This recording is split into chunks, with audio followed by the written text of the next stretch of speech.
Before we actually get into your analysis, how much attention do you pay to like the macro outlook as well? Occasionally I'll write about the macro, but I think there's a lot of people who cover that quite well.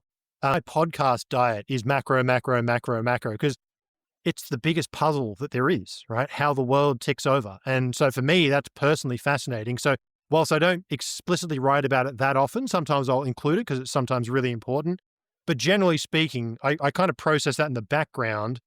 But we were talking before we hit record that the Bitcoin is the index. So much of this information is being baked into this fire alarm, and it tells us the story of what's going on in macro more often than it doesn't. So in a way, I study macro in the background, and then Bitcoin is how I express that view because I think it expresses that view as well.